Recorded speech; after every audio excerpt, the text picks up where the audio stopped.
तो क्या पढ़ रहे थे हम? मेटालर्जी में बेसिक प्रिंसिपल्स ऑफ मेटालर्जी हमारा चल रहा है, ठीक है। तो बेसिक प्रिंसिपल्स में पहला प्रिंसिपल हम पढ़ चुके, कौन सा?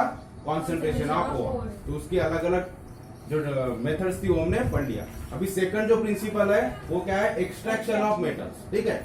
तो मेटालर्जी में बेसिक प्रिंसिपल्स हम पढ़ रहे हैं मेटालर्जी के, उसमें सेकंड पार्ट है एक्सट्रैक्शन ऑफ मेटल्स। अभी ओर को हमने कॉन्सेंट्रेट कर लिया, मतलब उसमें से इंप्यूरिटीज हटा दिया हमने।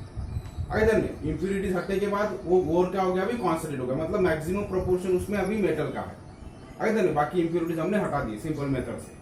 अभी नेक्स्ट स्टेप आती है एक्सट्रैक्शन। अब वो कंपाउंड में से जो ओर है, ओर क्या कंपाउंड है उस मेटल का, उसमें से उस मेटल को हमें क्या करना है? बाहर निकालना, सेपरेट करना। उसको बोलते हैं एक्सट्रैक्शन ऑफ मेटल, ठीक है। तो उसके कंपाउंड फॉर्म से, कंपाउंड में से उस मेटल को हमें क्या करना है? सेपरेट करना। तो उसे बोलेंगे हम एक्सट्रैक्शन। तो एक्सट्रैक्शन ऑफ, अब इसमें अलग अलग होगा।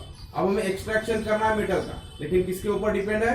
वो मेटल किस टाइप का, उसका नेचर कैसा है। नेचर मतलब वो हाईली रिएक्टिव है, वो मॉडरेटली रिएक्टिव है या लो रिएक्टिव है, उसके हिसाब से हमें उसके ऊपर प्रोसेस करना पड़ेगा। अगर ध्यान में, तो हाईली रिएक्टिव मेटल होंगे तो उसको कुछ अलग प्रोसेस करना पड़ेगा, उससे उसका एक्सट्रैक्शन होगा।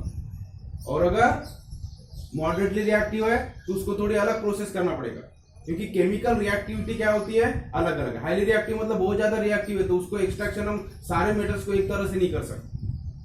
हर एक का नेचर अलग है, हर एक की रिएक्टिविटी क्या है? अलग है। तो तीन पार्ट में हमने डिवाइड किया है। पहले हमने पढ़ा रिएक्टिविटी सीरीज, तो हाईली रिएक्टिव, मॉडरेटली रिएक्टिव और लो रिएक्टिव। लो रिएक्टिव है तो किसी के साथ रिएक्ट नहीं करते ज्यादा, तो वो ज्यादा कंपाउंड फॉर्म में भी नहीं होगी, तो इजीली उसको हम अलग कर सकते हैं, ठीक है। अभी हाईली रिएक्टिव, तो इसलिए हमने तीन पार्ट में उसको डिवाइड किया। तो पहले हम पढ़ेंगे एक्सट्रैक्शन ऑफ मेटल में एक्सट्रैक्शन ऑफ रिएक्टिव मेटल। तो जो रिएक्टिव मेटल है, हाईली रिएक्टिव मेटल है, इसके बारे में हम पढ़ेंगे कि इनका एक्सट्रैक्शन कैसे हो जाता है। अब कौन से है हाईली रिएक्टिव मेटल? हमने देखा जो टॉप में है रिएक्टिविटी सीरीज में, सबसे टॉप में जो that is they are highly reactive. कौन कौन से? पोटेशियम, फिर डिक्रीज होते जाता है reactivity, potassium, sodium, calcium, aluminium, magnesium, ठीक है। तो ये सारे रिएक्टिव मेटल्स में आते हैं। अभी रिएक्टिव मेटल्स का एक्सट्रैक्शन कैसे करेंगे तो बड़ा डिफिकल्ट हो जाता है, ठीक है। ये जो एकदम टॉप के पोटेशियम, सोडियम, मैग्नीशियम, कैल्शियम एकदम हाईली रिएक्टिव है। हमने देखा सोडियम पोटेशियम की रिएक्शन कैसी होती है? एयर में भी जल जाते हैं। एयर में अगर रख दो तो एयर के साथ ऑक्सीडाइज हो जाएंगे, ऑक्सीजन के साथ वो रिएक्शन कर लेंगे। वाटर के साथ रिएक्शन, उसकी विगोरस रिएक्शन होती है। एसिड के साथ विगोरस रिएक्शन होती है। अगर इस तरह से उसकी रिएक्शन हो जाती है तो क्या होगा? हमें उस वहां से एक्सट्रैक्ट करना मुश्किल हो जाएगा, क्योंकि एयर में भी रख दिया जाए तो क्या होता है? वो ऑक्सीडाइज हो जाता है।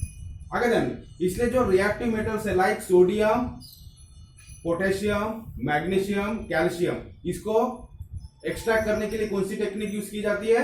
इलेक्ट्रोलिसिस की मेथड। तो कौन सी प्रोसेस इसको? इलेक्ट्रोलिसिस। इवन एल्यूमिनियम को भी इलेक्ट्रोलिसिस से हम करते हैं।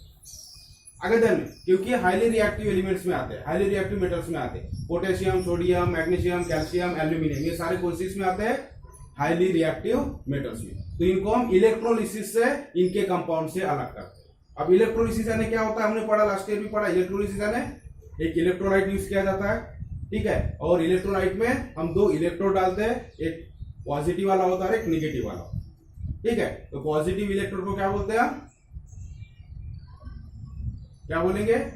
पॉजिटिव इलेक्ट्रोड और निगेटिव, दोनों टाइप की इलेक्ट्रोड रहेंगे, ठीक है। तो पॉजिटिव इलेक्ट्रोड होगा एनोड और निगेटिव इलेक्ट्रोड होगा कैथोड। आगे ध्यान में, तो कैथोड और एनोड रहता है। तो यहां में वही एक्सप्लेन किया है कि जो highly reactive metals burn bye reacting with oxygen, तो बर्न हो जाते हैं ऑक्सीजन के साथ। एयर में अगर रखेंगे from air at room temperature, उसको हीट करने की जरूरत नहीं, कुछ जो भी रूम टेम्परेचर है, नॉर्मल टेम्परेचर, उसके ऊपर ही क्या होगा? एयर से ऑक्सीजन लेके बर्न हो जाएगा। इसलिए their extraction has to be done by electrolytic reduction. इसलिए उसका एक्सट्रैक्शन कैसा करना पड़ेगा? हमें इलेक्ट्रोलिटिक रिडक्शन से करना पड़ेगा, यानी इलेक्ट्रोलिसिस से करना पड़ेगा, ठीक है। अभी इलेक्ट्रोलिसिस में होता क्या है? तो एक कैथोड होता है जो कि नेगेटिवली चार्ज इलेक्ट्रोड होता है, और दूसरा होता है एनोड जो पॉजिटिवली चार्ज होता है। तो जब हम इलेक्ट्रोलिसिस करते हैं तो मेटल कहां पे जमा होगा? और generally the metals like sodium, magnesium, calcium are obtain by electrolysis of their molten chloride salt. अभी कौन से सॉल्ट से मिलता है हमें? वो कौन से फॉर्म में होते हैं? सॉल्ट के फॉर्म में। कौन से? क्लोराइड के सॉल्ट में। जनरली ये सोडियम, मैग्नीशियम और कैल्शियम, सोडियम, मैग्नीशियम, कैल्शियम, इसका एक्सट्रैक्शन कहां से करते हैं? उसके सॉल्ट से। कौन सा सॉल्ट? क्लोराइड वाला सॉल्ट, यानी क्लोरीन के साथ वो कंबाइन होकर बना हुआ। For example NaCl, sodium chloride, calcium chloride, magnesium chloride.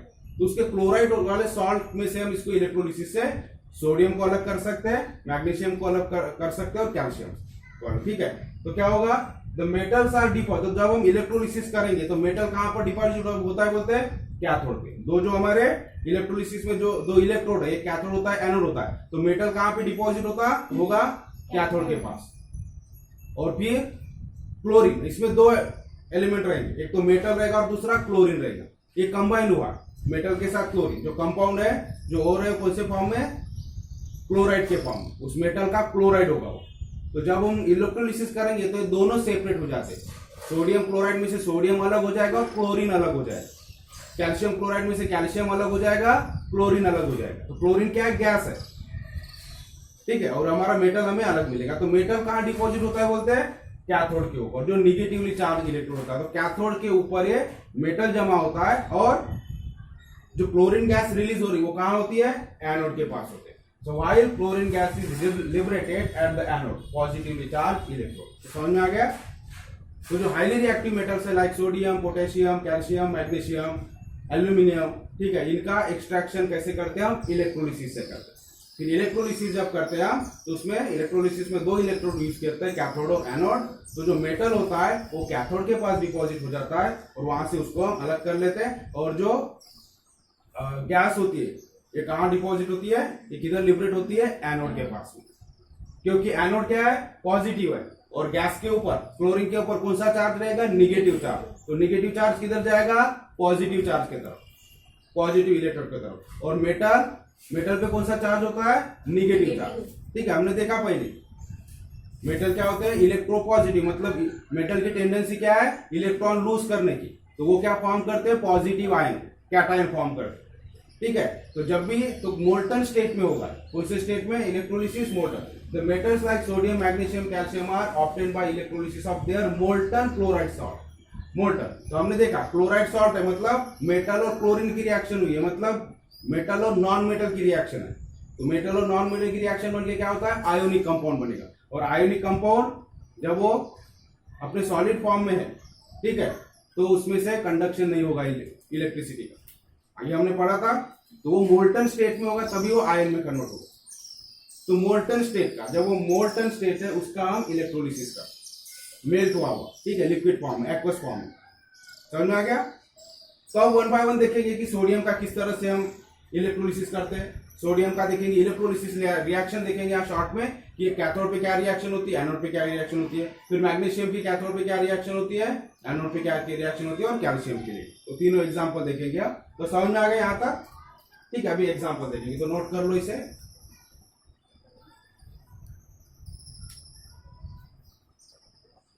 अब देखो examples, extraction of highly reactive metals हम देख रहे हैं। तो एग्जांपल सोडियम, उसके बाद में हम मैग्नीशियम का लेंगे और कैल्शियम का लेंगे, ठीक है। तो हाईली रिएक्टिव है, एयर में इनकी रिएक्शन हो जाती है, इसलिए हमको इलेक्ट्रोलिसिस से करना पड़ता है। तो जब भी हम, तो कौन से सॉल्ट से करते हैं, इसका क्लोराइड सॉल्ट से, ठीक है। The electrode reaction during the electrolysis of molten sodium chloride to get metallic sodium. तो यहां से हमें मेटालिक सोडियम मतलब सोडियम मेटल हम अलग कर सकते हैं, आर एज शोन बिलो। तो कैथोड में क्या रिएक्शन होगी, तो जब भी हम इसका इलेक्ट्रोलिसिस करेंगे सोडियम क्लोराइड का मोल्टन स्टेट में जब रहेगा तो क्या होगा, कैथोड के पास क्या रिएक्शन होगी। तो हमने देखा कैथोड के पास Na मतलब मेटल हमारा डिपॉजिट होता है, और जो एनोड होता है पॉजिटिवली चार्ज इलेक्ट्रॉन, वहां क्या होगा, क्लोरीन गैस जाएगी वहां आगे, देन वहां क्लोरीन गैस रिलीज होगी। तो इस तरह से सोडियम को हम अलग कर सकते हैं, ठीक है, सोडियम क्लोराइड में से। अब नेट रिएक्शन क्या होती है, देखो कैथोड के पास क्या रिएक्शन होगी। अब Na कौन से, जब भी इसको मोल्टन स्टेट में बनाते हैं, हमने देखा कि जब भी आयोनिक कंपाउंड को हम मोल्टन स्टेट में लेते हैं, सोल्यूशन फॉर्म में लेते हैं, मेल्ट करते हैं, जब वो, ठीक है, लिक्विड फॉर्म में कन्वर्ट हो जाता है तो क्या होता है, आयन में कन्वर्ट हो जाता है।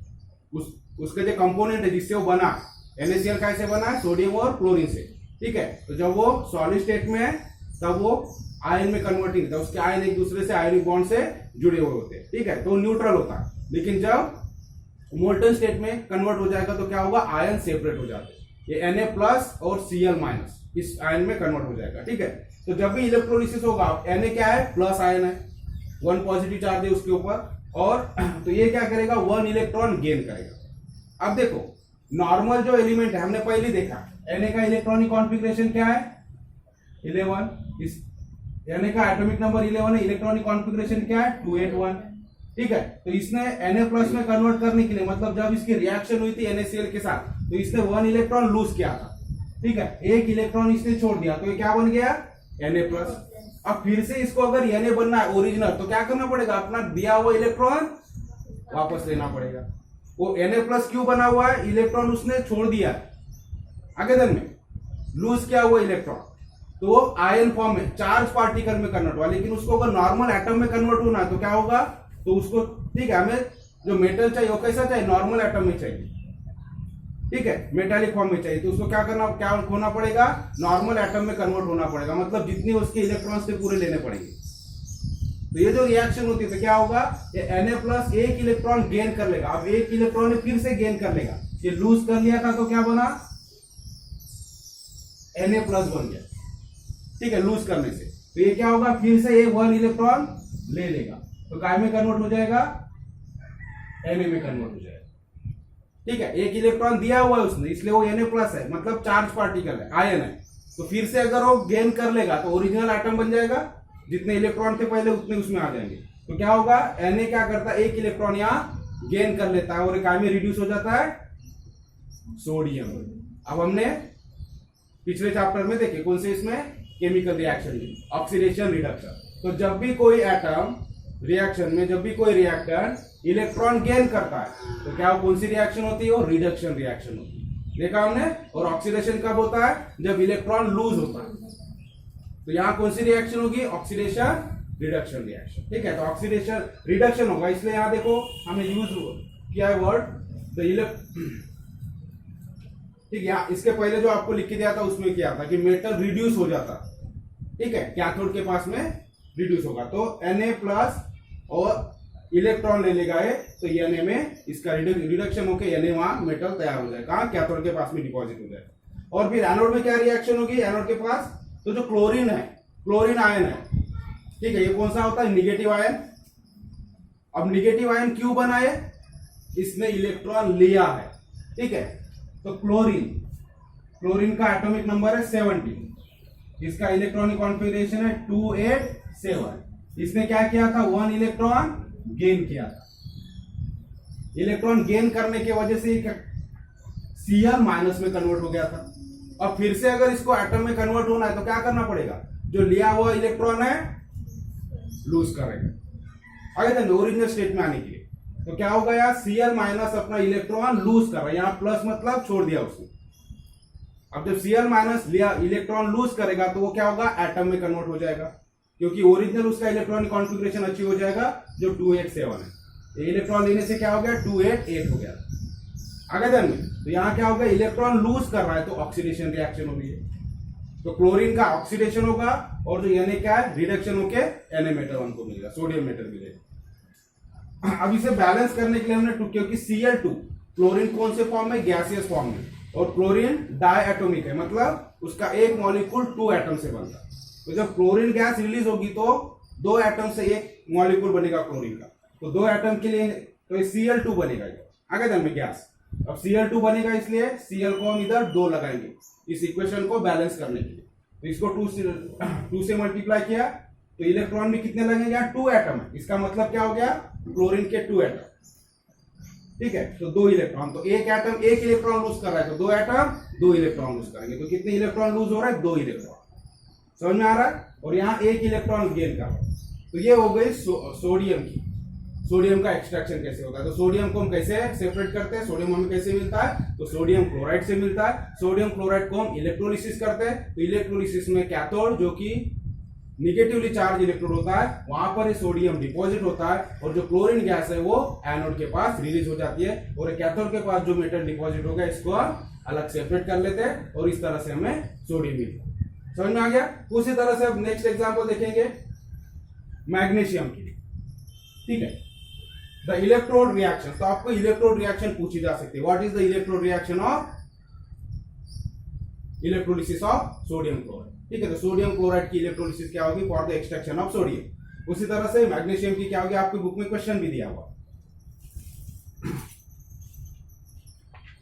सो पेज नंबर 103 देखो ऊपर, कैथोड रिएक्शन एनोड रिएक्शन किसके लिए दिया है? सोडियम के लिए, NaCl का हम इलेक्ट्रोलिसिस करेंगे। फिर यूज योर ब्रेन पावर में देखो, right the electrode reaction for electrolysis of molten magnesium chloride and calcium chloride.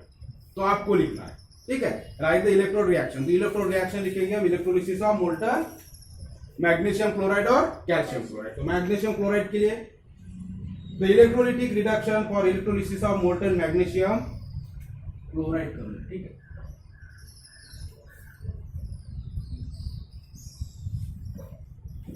Chloride. तो कैथोड रिएक्शन, इसका मतलब क्या होता है? कैथोड रिएक्शन एनोड रिएक्शन मतलब कैथोड में क्या हो रहा है और एनोड के साइड में क्या हो रहा है, समझ में आ गया। अब देखो कैथोड रिएक्शन फिर से Mg2+, कैसे फॉर्म हुआ था? मैग्नीशियम क्लोराइड में क्या होता है? MgCl2, ठीक है।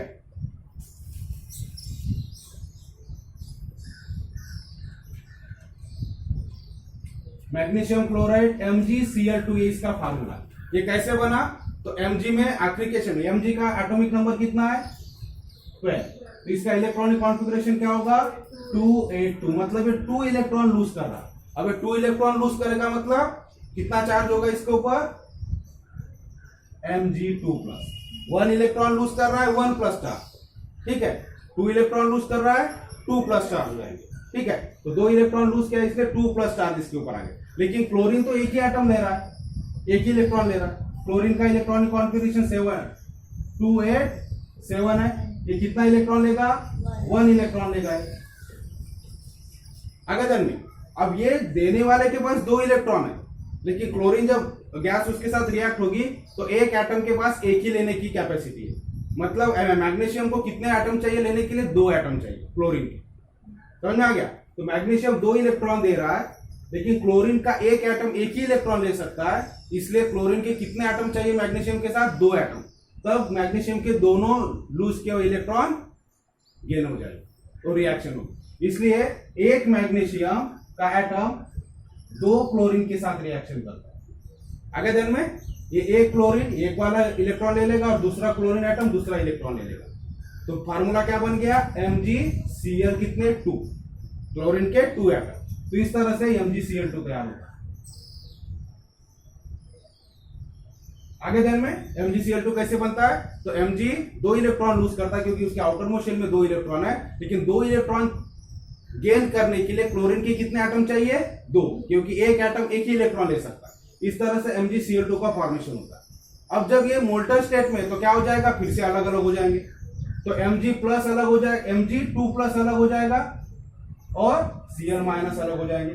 तो Mg, अब कैथोड के पास क्या रिएक्शन होती है? जो पॉजिटिव आयन है वो कैथोड की तरफ जाएगा क्योंकि कैथोड निगेटिव होता है। तो यहाँ क्या गेन करेगा? 2 इलेक्ट्रॉन। जो उसने लूज किया है 2 इलेक्ट्रॉन, तो यहाँ गेन करेगा, ठीक है। और क्या में कन्वर्ट हो जाएगा? Mg में रिड्यूस हो जाएगा, तो ये रिडक्शन हो जाएगा।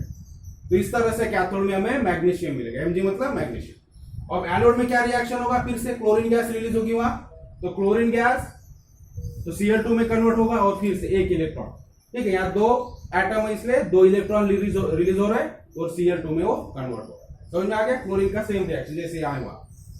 तो ये हो गया सोडियम, ये हो गया मैग्नीशियम। किस तरह से हम एक्सट्रैक्शन करते हैं मैग्नीशियम का? अब एक एग्जांपल ले लेते हैं हम कैल्शियम, ठीक है।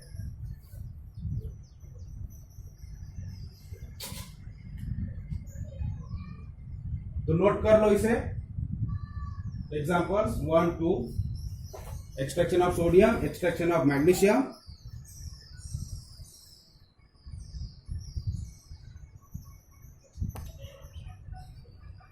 अब देखो, जिस तरह से मैग्नीशियम क्लोराइड का इलेक्ट्रोलिसिस होता है उसी तरह से कैल्शियम क्लोराइड का सेम। यहाँ पे भी कितने इलेक्ट्रॉन लूज करता है कैल्शियम? 2 इलेक्ट्रॉन, इसलिए उसको 2+ पॉजिटिव चार्ज रहेगा, ठीक है। तो जब ये तो कैल्शियम 2+ इलेक्ट्रॉन गेन करेगा और कैल्शियम में रिलीज हो जाएगा। तो इस तरह से कैथोड में कैल्शियम डिपॉजिट हुआ मिलेगा, उसको हम सेपरेट कर लेंगे। और एनोड के पास फिर से क्या होगा?